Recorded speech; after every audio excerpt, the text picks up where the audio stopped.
అందరికీ నమస్కారం. అమ్మ మాట అమ్మాయి బాట ఛానల్కి స్వాగతం. కథ చెప్పుకుందామా? డబ్బు కన్నా గొప్పవి. ఒక నగరంలో జయశేఖరుడనే గొప్ప ధనికుడు ఉండేవాడు. అతని భార్య పేరు జయప్రద. వారికి చాలా కాలం పిల్లలు కలగలేదు. పిల్లల కోసం చెయ్యవలసిన పూజలు నోములు అన్నీ అయ్యాక ఆ దంపతులు సపరివారంగా తీర్థయాత్రలకు బయలుదేరారు. వాళ్ళు తీర్థయాత్రలు ముగించుకొని తిరిగి వస్తుండగా వారి దేశం సరిహద్దులో ఉన్న అరణ్యంలో ఒక పెద్ద దొంగల ముఠా వారిని చుట్టుముట్టింది. జయశేఖరుడి వెంట ఉన్న వాళ్ళు దొంగలను చూసి పారిపోయారు. దొంగలు జయశేఖరుణ్ణి అతడి భార్యను నిలువు దోపిడీ చేశారు.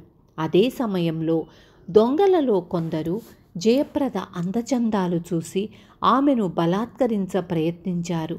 అది చూసి దొంగల నాయకుడు వారిని మందలిస్తూ, ఆడవాళ్ల జోలికి పోవద్దని మీకు ఎన్నిసార్లు చెప్పాను?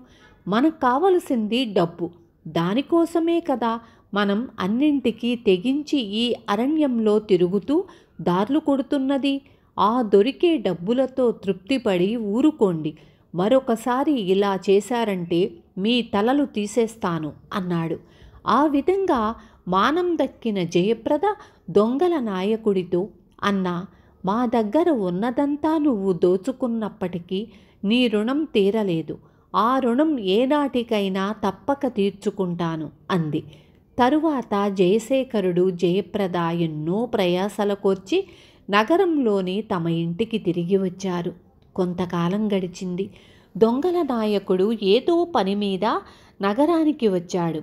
అతన్ని పట్టి రాజుగారి నుంచి బహుమానం పొందటానికి చాలా కాలంగా ఎదురు చూస్తున్న రాజభటులు ఈసారి అతన్ని గుర్తించి పట్టుకునేందుకు వెంటపడ్డారు. దొంగల నాయకుడు పారిపోయి ఒక భవంతిలో దూరి భటులకు తన జాడ తెలియకుండా నేర్పుగా తప్పించుకున్నాడు. అయితే ఆ ఇల్లు జయశేఖరుడిది. జయశేఖరుడు దొంగల నాయకుణ్ణి గుర్తుపట్టాడు. ఒకనాడు ఆ దొంగే తన ముఠాతో వచ్చి జయశేఖరుడి సొమ్మంతా కొల్లగొట్టాడు. ఆ కసి మనసులో ఉంచుకొని జయశేఖరుడు దొంగల నాయకుణ్ణి దాచే మిష మీద ఒక చీకటి గదిలోకి పంపి బయట గడిపెట్టి తాను దొంగను పట్టుకున్నట్లు రాజుగారితో చెప్పటానికి దివాణానికి బయలుదేరాడు. రాజుగారిచ్చే బహుమానం ద్వారా తన ధన నష్టం కొంత అయినా పూడుతుందని జయశేఖరుడి ఆశ.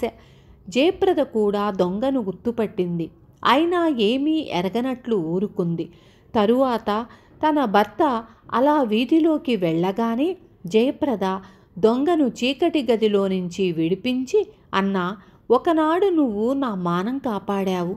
ఇవాళ నేను నీ ప్రాణం కాపాడి నా రుణం తీర్చుకున్నాను.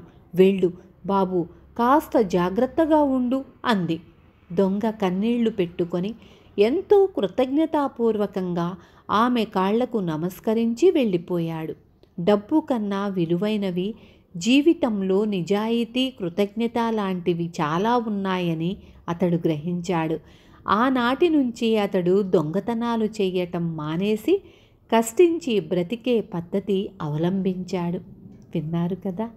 రేపు మళ్ళీ ఇంకొక మంచి కథతో మీ ముందుకు వస్తాను.